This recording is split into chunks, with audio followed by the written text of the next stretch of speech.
इस चैनल को आप सब्सक्राइब करें, ज़्यादा से ज़्यादा शेयर कीजिए और यदि वीडियो अच्छा लगता है तो इसे लाइक भी करें।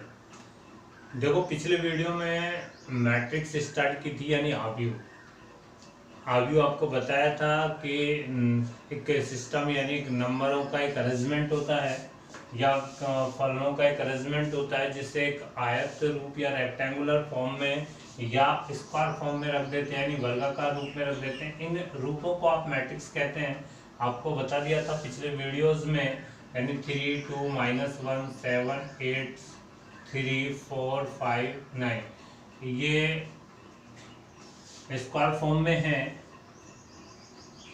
9, 9, 8, 7, 6, 4, -6, 2, 1 ये रेक्टेंगुलर फॉर्म में है, यानी आयताकार रूप में है। अब ये आयताकार और वर्गाकार क्या है, ये देखें कि इस मैट्रिक्स में सबसे ज़्यादा जो इम्पोर्टेंट चीज़ है वो इसका ऑर्डर होता है। आपको मैंने बता दिया था। ऑर्डर यानी ये हॉरिजॉन्टल लाइन जिन्हें रो कहा जाता है, और ये जो परपेंडिकुलर लाइन है यानी ये वाली लाइन, खड़ी लाइन, इनको तो आप कहेंगे कॉलम, और ये जो तिरछी लाइन है इनको कहते हैं रो। ये मैंने पिछले वीडियो में पढ़ा दिया था। अब यहाँ रो कितनी है, रो 3 है, और कॉलम कितने हैं, 3 हैं, तो 3 × 3। और यहाँ देखें, पहले रो लिखी जाती है। रो कितनी रो है, 2। कॉलम कितने हैं, 1, 2, 3, 4, यानी कॉलम 4 है, तो इसका ऑर्डर 2 × 4 और इसका ऑर्डर 3 × 3। ये भी पिछले वीडियोस में आपको मैंने समझा दिया था कि इसका ऑर्डर क्या चीज़ है। और ऑर्डर सबसे ज़्यादा फिर बता रहा हूँ, बहुत ही ज़्यादा इम्पोर्टेंट होता है ऑर्डर। देखें, आज टाइप ऑफ मैट्रिक्स, आव्यूह के प्रकार, हाँ पढ़ेंगे कि आव्यूह के प्रकार क्या होते हैं। आपको आना चाहिए कि कौन कौन से मैट्रिक्स को क्या क्या कहा जाता है। देखो, नंबर 1 में आप लें रो मैट्रिक्स। रो मैट्रिक्स यानी पंक्ति मैट्रिक्स, पंक्ति आव्यूह।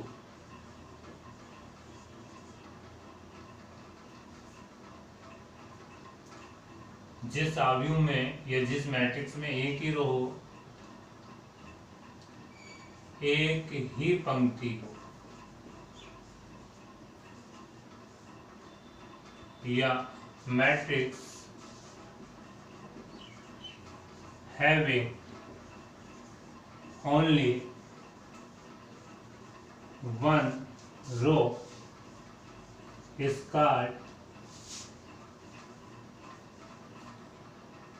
Row matrix.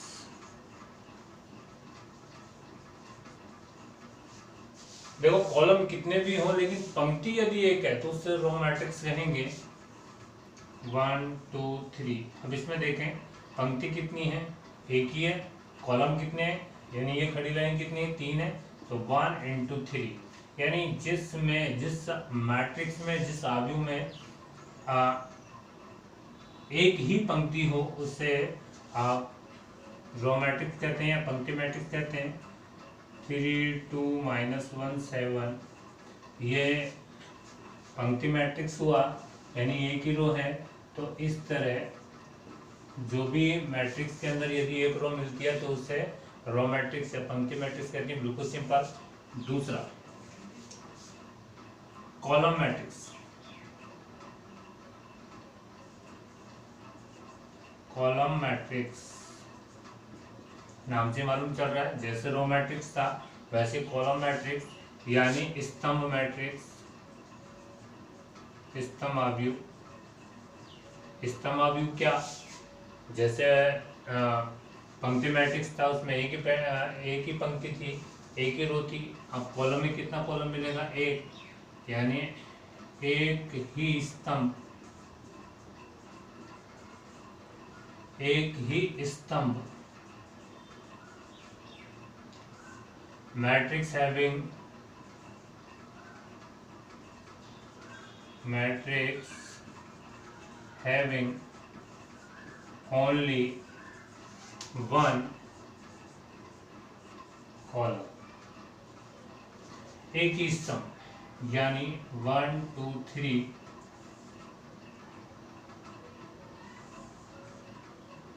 5 7 9 cos x tan x cos x। देखो इन जो मैंने चार ये मैट्रिक्स बनाई है, इनका ऑर्डर लिखें तो ऑर्डर में एक ही कॉलम आएगा, यानी पीछे वाला अंक एक ही आएगा। देखो पहले रो लिखी जाती है, रो कितनी है, आइडियली कितनी है, 3 है, 3 इंटू 1, कॉलम कितना है 1, तो यहाँ रो कितनी है 2 है, कॉलम कितना है 1, 1 इंटू 1, एक रो है एक कॉलम है, इसमें रो कितनी है 3 है, कॉलम कितना है 1। तो इस तरह यानी रो मैट्रिक्स और column matrix, row matrix means एक रो, कॉलम मैट्रिक्स मतलब एक कॉलम। नंबर 3 लेते हैं, third zero matrix. Zero matrix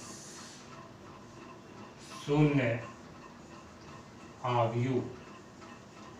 देखो नाम से मालूम चल रहा है कि जीरो मैट्रिक्स से शून्य अवयव वो है अवयव या वह मैट्रिक्स जिसमें सभी अवयव जीरो हो, तो वो जीरो मैट्रिक्स कहलाती हैं। यानी देखें 0 0 0, ये जीरो मैट्रिक्स 0 0 0, यानी सारे अवयव क्या होने चाहिए, सारे एलिमेंट क्या होने चाहिए, वो जीरो होने चाहिए। यानी सभी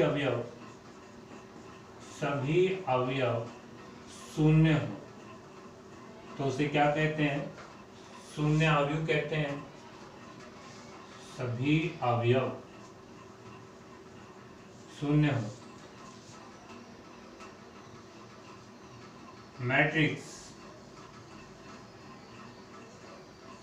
whose each element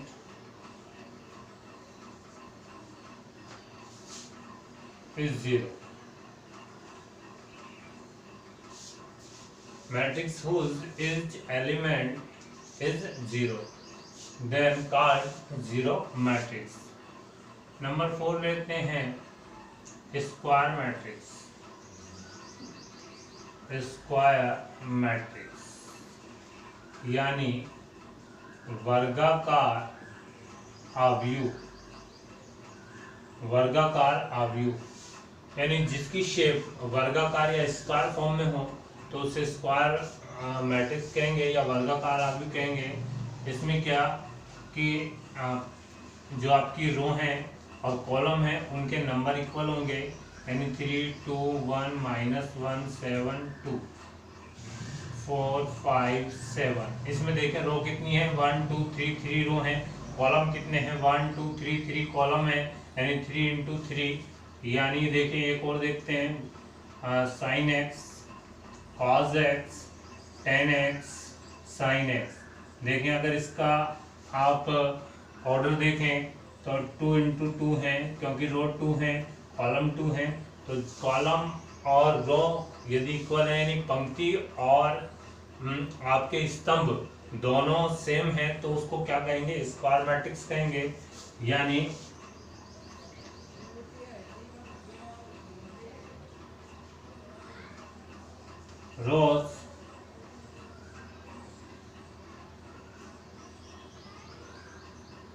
rows equals number of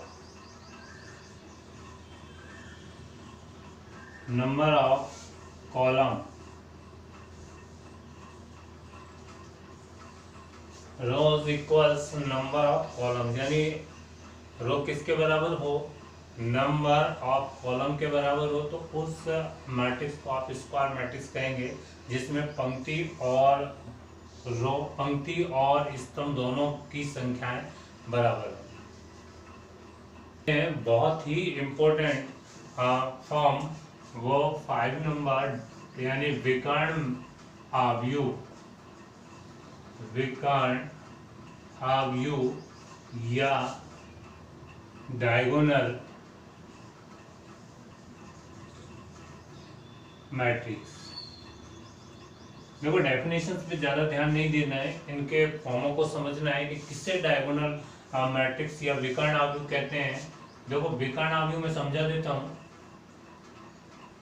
सबसे पहली शर्त तो विकर्ण आव्यूह वर्ग आव्यूह होना चाहिए। वर्ग आव्यूह जिसका मेन डायगोनल या लीडिंग डायगोनल मुख्य विकर्ण के अवयवों को छोड़कर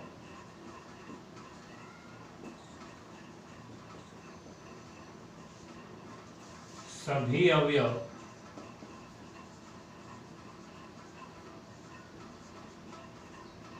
शून्य हो। मतलब क्या, देखो आपको केवल समझना है कि सबसे पहले तो वर्गाकार आव्यूह होना चाहिए, यानी स्क्वायर मैट्रिक्स होनी चाहिए जिसमें रो और कॉलम दोनों के नंबर इक्वल होनी चाहिए, यानी 3 × 3। तो मेन डायगोनल ये 5 3 नहीं 0 0 0 2 0 0 0 1। अब देखो मेन डायगोनल यानी लीडिंग डायगोनल यानी मुख्य विकर्ण ये है, इसको छोड़कर बाकी शेष सभी अवयव अगर 0 हो तो उसे क्या कहेंगे, डायगोनल मैट्रिक्स कहेंगे। ये देखें, अगर 2/2 का मैंने लिया तो 7 1 कोई भी संख्या हो सकती है, बाकी जो शेष जो भी अदर एलिमेंट होंगे वो 0 मिल जाए तो उस मैट्रिक्स को आप क्या कहेंगे, डायगोनल मैट्रिक्स कहेंगे या विकर्ण आव्यूह कहेंगे।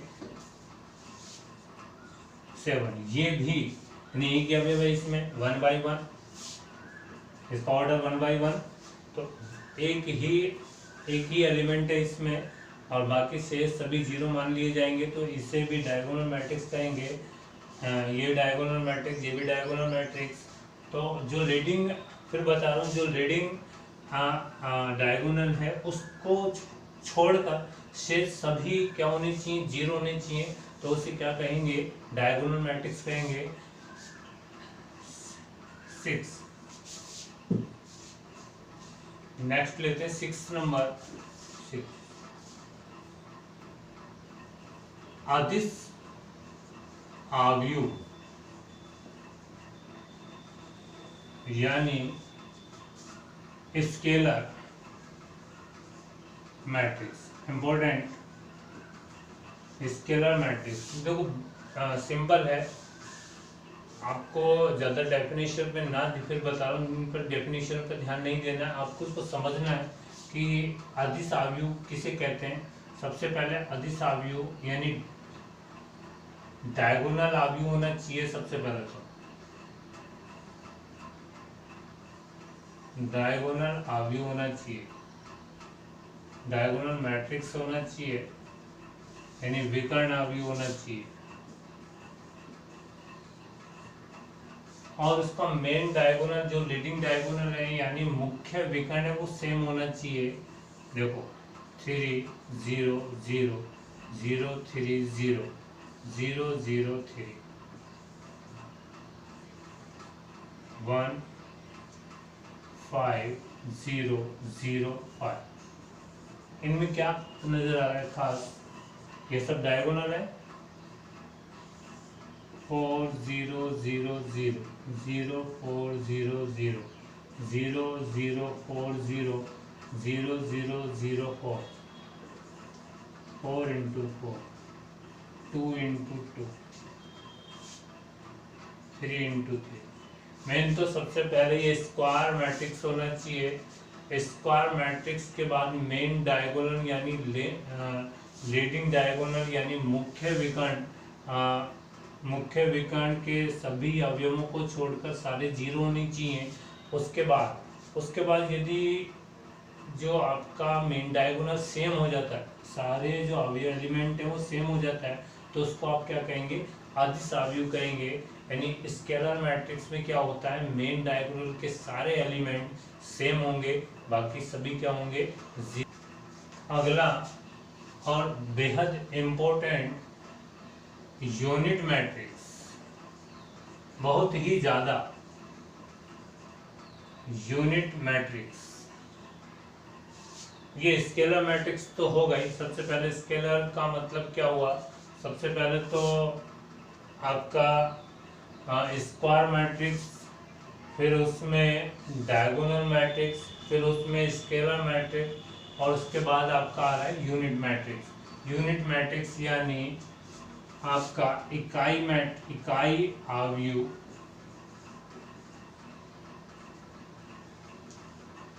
या